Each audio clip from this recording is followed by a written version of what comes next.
Transmite LRA1 Radio Nacional Buenos Aires, República Argentina, y LS82 TV Canal 7 para todas las emisoras que integran la cadena nacional de radio y televisión del país.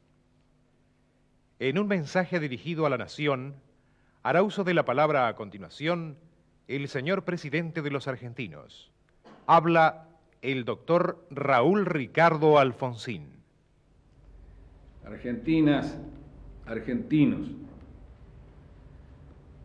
nuestro país vivirá a partir de las próximas horas la puesta en marcha de decisiones definitivas. Así, pueblo y gobierno, iniciaremos juntos una acción de la cual depende el futuro de la Argentina. El 26 de abril les dije que nos encontrábamos ante una economía de guerra. La economía de guerra, si es que así se quiere entender lo que no es sino el camino para ordenar un país maltratado y destruido, no puede ser interpretada solamente como un conjunto de medidas de gobierno coyunturales y técnicas. Es más que eso. Debe ser además una movilización general de todos los recursos humanos y materiales de la sociedad.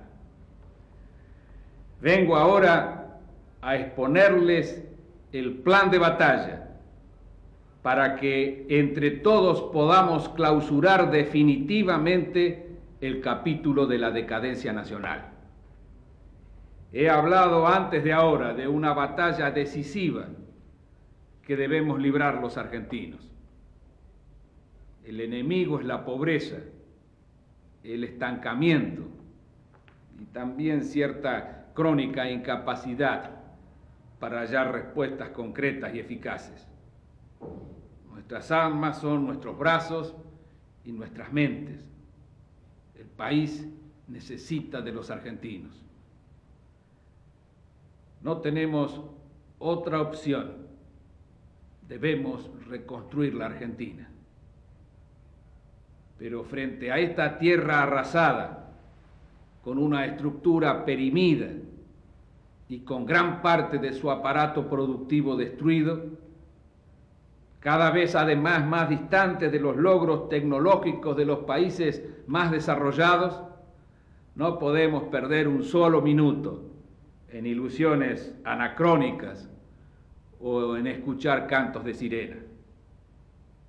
Pienso que ningún argentino cree ya en milagros de este tipo, porque todos sabemos que los grandes logros se conquistan con trabajo y con esfuerzo. Hay que escapar del atraso, hay que escapar de la marginalidad y de la dependencia. Entonces vamos a iniciar juntos la batalla contra la frustración, contra la desesperanza que agobió por décadas a los argentinos. Durante años y años, insensatamente, nuestro país se nos fue escapando de las manos, se nos fue achicando, se nos fue entristeciendo. Pero una nación no puede tener como meta sobrevivir. La supervivencia en ocasiones puede llegar a convertirse en un propósito individual, pero jamás puede ser un objetivo nacional. Sin embargo, así estábamos. Nos fuimos encerrando para resistir, para aguantar aislada e individualmente las condiciones cada vez más duras en las que se desenvolvía la Argentina y nuestras propias vidas en nuestra Argentina. Nos fuimos olvidando que no hay prosperidad individual permanente, que no hay bienestar estable cuando se pierde la ambición nacional. Y la ambición nacional no puede ser de ninguna manera solo la supervivencia.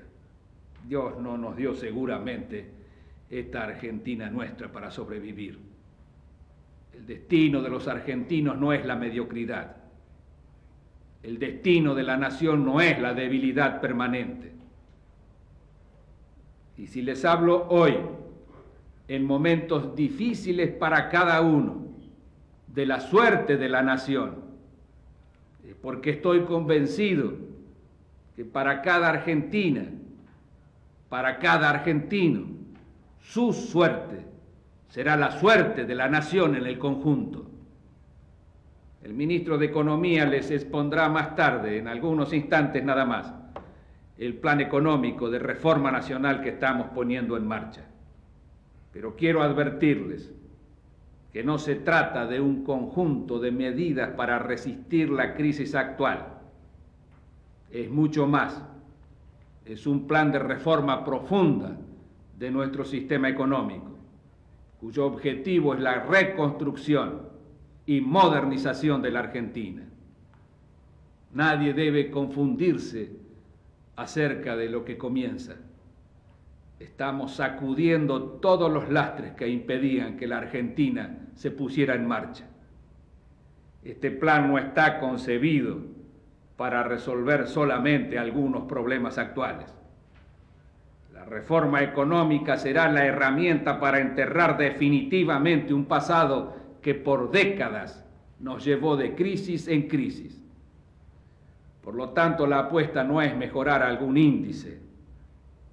La apuesta es generar el despegue de la economía nacional. Por otra parte, si el problema económico no es resuelto, la vida política de la nación correrá sin duda serios riesgos. La convivencia pacífica, democrática y civilizada de los argentinos tal vez no tendría demasiadas esperanzas si la cuestión económica no fuera definitivamente resuelta. Que cada uno tenga conciencia de lo que está en juego. El plan de reforma no es para salvar un gobierno, es para salvar un sistema político, es para salvar un estilo de vida y también es para recuperar el orgullo y la ambición nacional.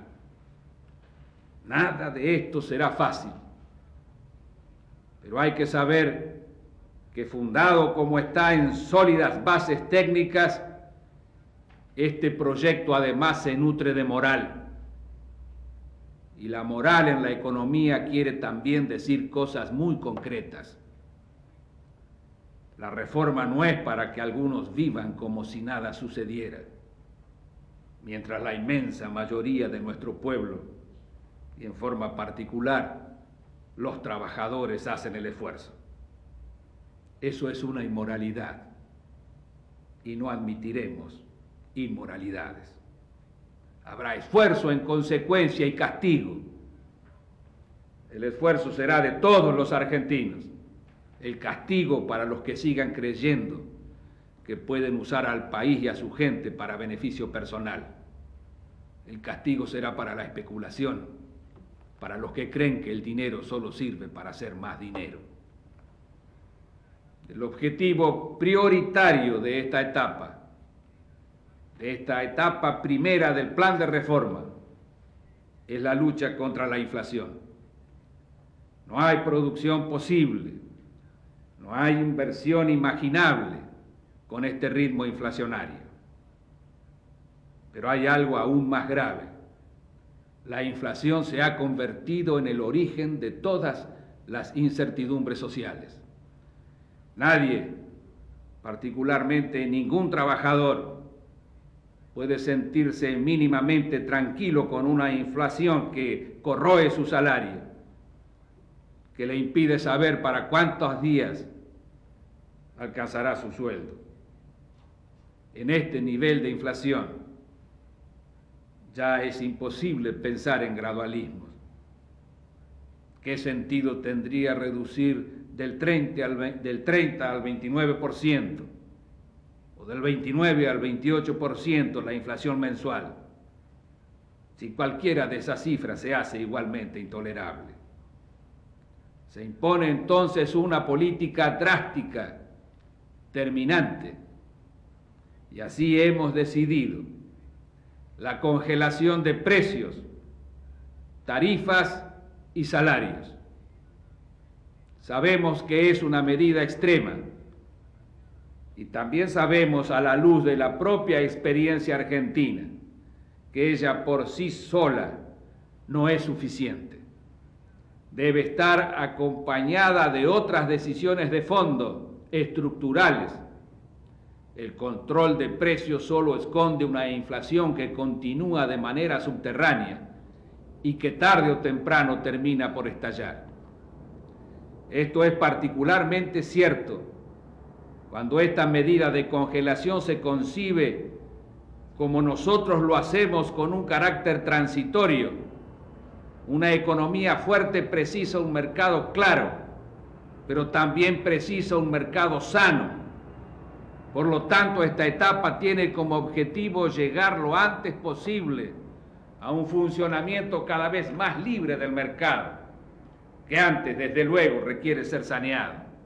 Por lo tanto, en primer lugar, decidimos frenar bruscamente la inercia de la inflación, porque si no quebramos definitivamente las expectativas inflacionarias, ellas seguirán generando inflación. En segundo lugar, la congelación de precios, tarifas y salarios es un instrumento excepcional que solo tiene sentido si se aplica una reforma de fondo. En consecuencia, para que la congelación no sea una ilusión administrativa de contención de la inflación, atacaremos sus causas profundas. La reforma monetaria que ponemos en marcha con la creación de un nuevo signo para la moneda argentina es el instrumento básico de permanencia de los bajos niveles inflacionarios y de la más rápida liberalización del mercado. La reforma monetaria significa una transformación fundamental. El Banco Central no emitirá más moneda para satisfacer los requerimientos de la tesorería. Dicho en otras palabras, el gasto público tendrá solo un financiamiento genuino, que no descansará en absoluto en la posibilidad de emisión. Por eso es que ha sido indispensable el ajuste de las tarifas ya ejecutado, acompañado de una redefinición del presupuesto de la Nación, de forma de reducir a cifras mínimas el déficit público. Este objetivo será alcanzado gracias al esfuerzo de todos. A su vez, la capacidad crediticia de la economía será el producto de una monetización genuina, es decir, tampoco el crédito será la consecuencia de la emisión. Esto significa que durante los próximos meses se harán los esfuerzos necesarios para la captación de ahorro por parte del sistema financiero. Esta etapa del plan de reforma implica, por lo tanto, terminar con la indexación de la economía. En definitiva, esta etapa de la reforma se basa en un trípode: congelación, reforma monetaria y financiamiento genuino del gasto público y del crédito. No me cabe duda de la capacidad de los argentinos para acompañar este plan. No me cabe duda de su decisión de luchar, pero soy consciente que todo esfuerzo debe tener metas claras. Cada hombre tiene que saber para qué es el sacrificio que se le pide hoy. Cada uno tiene que saber qué hay al final de este periodo, qué buscamos como consecuencia de este esfuerzo. No creo posible luchar por algo que se desconoce. Si no transmitimos claramente cuáles son nuestros objetivos, cuáles serán los problemas de cada etapa, si no conversamos permanentemente de las metas que vamos logrando y de aquellas que todavía nos faltan, podría alguien caer en el desaliento. El plan de reforma, en consecuencia, y quiero decirlo con mucho énfasis, requiere de la participación. Participación en los objetivos, participación en los éxitos. Hace falta también participación para que cada mujer y cada hombre se sienta responsable del cumplimiento del plan. Se trata de que cada uno sea consciente que nadie tiene derecho a robar el esfuerzo del resto. Cada argentino tiene que estar dispuesto a defender los objetivos de esta batalla con pasión, porque esta batalla, porque esta reforma fundamental también se debe nutrir de pasión nacional. Vamos a vencer el peligro mayor, el escepticismo, que muchas veces ha sido la consecuencia de demasiados años de frustración, errores y decadencia.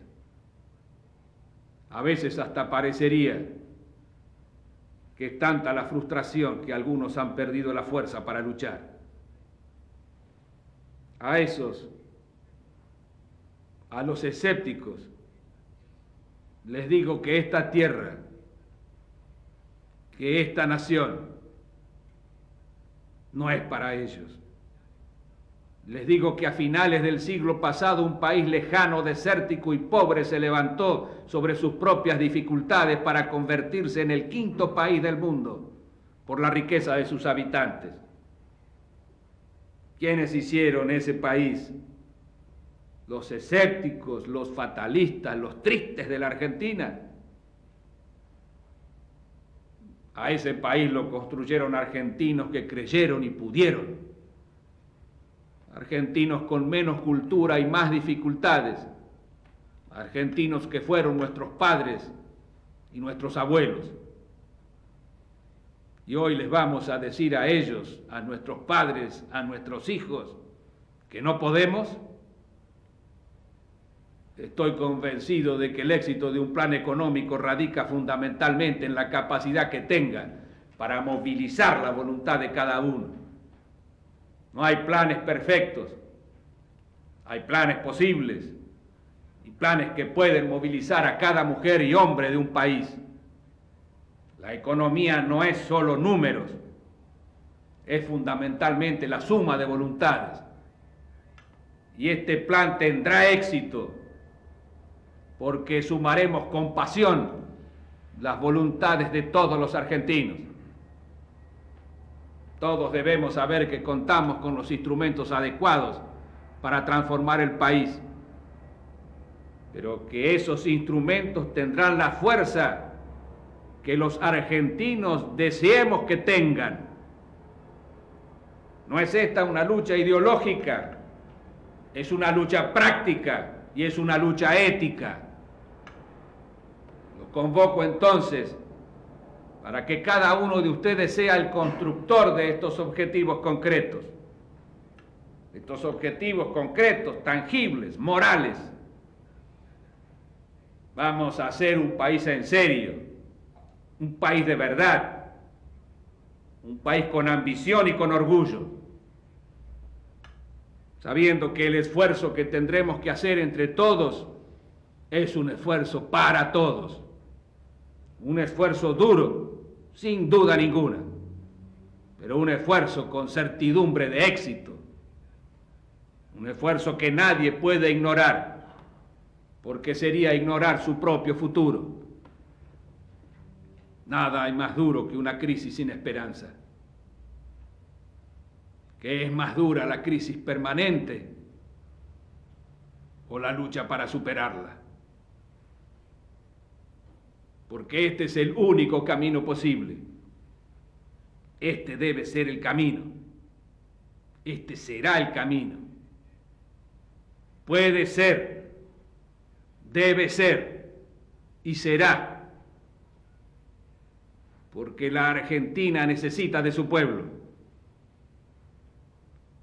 y porque nuestro pueblo está decidido a ganar la batalla. Muchas gracias. Para referirse al conjunto de medidas anunciadas por el señor presidente de la Nación, habla ahora el señor ministro de Economía, doctor Juan Vital Zurril. Buenas noches. El señor presidente ha señalado ya el sentido de la convocatoria que el gobierno hoy hace al país y ha anunciado las líneas generales del plan de reforma económica que se pone en marcha. El gobierno se dispone a llevar a cabo un ataque firme y en todos los frentes a la inflación. El país se ha deslizado hacia una situación próxima a la hiperinflación, esto es, un vertiginoso aumento de los precios que evapora el valor de la moneda y compromete las bases mismas de la convivencia social e institucional de la nación. Es preciso terminar de una vez por todas con la inflación. Esta es una demanda que desde todos los sectores, desde los hogares y las empresas, se dirige hacia el gobierno y el gobierno va a actuar. Hay que poner fin a la ansiedad y la incertidumbre que genera la aceleración de los precios. Nada se puede construir, nada se puede proyectar en una situación semejante. Y los argentinos queremos reconstruir el país, empobrecido y endeudado por políticas antipopulares, y queremos proyectarlo hacia adelante, sacándolo del estancamiento y la decadencia. Si no se reduce drásticamente la actual tasa de inflación, todas nuestras esperanzas, todos nuestros proyectos quedarán en la nada y la naciente democracia argentina sufrirá un revés de imprevisibles consecuencias. El gobierno está convencido que el conjunto del país lo acompaña en esta evaluación de la situación y por ello ha hecho de la lucha contra la inflación su objetivo prioritario. Sobre la opinión pública se lanzan con frecuencia propuestas y programas de reactivación económica que prometen mayores niveles de producción, empleo y salarios. Pocas de estas propuestas y programas avanzan más allá de la formulación de metas que son compartidas por todos. Su debilidad no está, sin embargo, solo en la vaguedad de sus enunciados. Su defecto principal es que omiten toda referencia al problema que aflige a los argentinos, la inflación. Con las actuales tasas de inflación, nadie puede hacerse ilusiones sobre la viabilidad de dichas propuestas y programas, porque la política económica no puede asegurar en estas condiciones ni mayor nivel de empleo ni mayores salarios. La reanimación de la actividad económica a través de la expansión del gasto público y de la moneda se autodestruye porque solo puede producir una aceleración del aumento de los precios. Esta es una experiencia por la que ya hemos pasado y no parece sensato volver a repetirlo, digámoslo francamente. En estos momentos, esa no es una alternativa. Y es bueno repetirlo, porque los sectores dirigentes del país deben hablar con responsabilidad y no especular con las inquietudes de la población. Frente a la necesidad de actuar para abatir el fenómeno inflacionario, tenemos, en realidad, dos opciones: la de la moderación gradual de la inflación y la de un ataque drástico y global a la misma. El gobierno entiende que en las presentes circunstancias, la aplicación de una estrategia gradualista no garantiza el éxito en la lucha en que está comprometido. Debido a la inercia creada por una ya muy persistente inflación y a los extendidos mecanismos de indexación generados por la sociedad a fin de protegerse de los efectos de esa misma inflación, esta tiende a perpetuarse y a acelerarse. En un enfoque gradualista, la resistencia de la inflación a descender obliga a una prolongada aplicación de políticas monetarias restrictivas destinadas a forzar hacia abajo el descenso natural de los precios mediante el ahogo de la demanda. La falla principal de esta política no es tanto la recesión económica en sí como su prolongada duración. En la mejor de las hipótesis, tras varios años de fuerte desempleo, la inflación desciende luego de haber producido la destrucción del aparato productivo. La política de tratamiento drástico de la inflación que el gobierno ha adoptado procura actuar sobre los efectos de inercia como sobre los desequilibrios estructurales que le dan lugar. El congelamiento de precios y salarios se propone la ruptura de la inercia y de los mecanismos automáticos de indexación. Hay que producir un cambio en las expectativas de precios de la sociedad y en las cláusulas de indexación de los contratos. Pero esta medida no arrojaría resultados exitosos si no se acompaña por la eliminación de los desequilibrios estructurales que alimentan en su origen al fenómeno inflacionario. Ante la aceleración de la inflación, se intentó más de una vez moderar la escalada de precios y salarios, apelando tanto a políticas concertadas o al congelamiento de precios y salarios.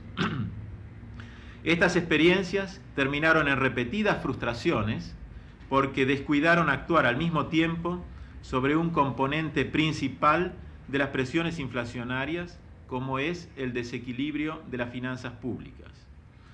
Los logros de la política de precios y salarios eran, así, anulados por la emisión monetaria en la que incurría el Estado para enjugar su déficit. Hoy en día, el déficit del sector público refleja viejos problemas de arrastre derivados de la gestión del propio aparato estatal, a los que se ha sumado un fenómeno nuevo: los compromisos de pago de la deuda externa. El Estado ha asumido el pago de la casi totalidad de los intereses de la deuda, como una carga adicional a sus gastos corrientes y de capital. Pero a esta nueva función del Estado no ha conseguido sumar recursos adicionales genuinos mediante la recaudación impositiva. El déficit fiscal expresa hoy, en gran parte, este desequilibrio motivado por los gastos adicionales no financiados. Sin embargo, la sociedad termina pagando estos gastos adicionales a través del impuesto inflacionario resultante de la emisión monetaria. Cada tenedor de un dinero que se deprecia día a día paga de hecho el impuesto implícito en la pérdida de su valor. La eliminación del déficit público mediante impuestos adicionales y mayores tarifas no trae aparejado nuevas exigencias a la sociedad. Los mayores recursos que recaude el Estado son sustitutos del impuesto inflacionario y consecuentemente no representan una imposición adicional.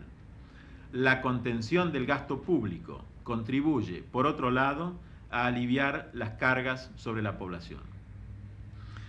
Para tener éxito en la lucha contra la inflación es preciso, pues, remover el desequilibrio estructural que representa el déficit público. Al hacer de la política antiinflacionaria un objetivo prioritario, el gobierno se esforzó por aprender de los errores del pasado. Desde hace unos meses estamos empeñados en eliminar rápida y drásticamente el déficit fiscal. Ello ha llevado a efectuar fuertes correcciones en las tarifas de los servicios públicos. Estas medidas han tenido, es cierto, un impacto sobre los presupuestos de las familias y los costos de las empresas, pero han permitido también sanear los atrasos acumulados y equilibrar las cuentas del sector público.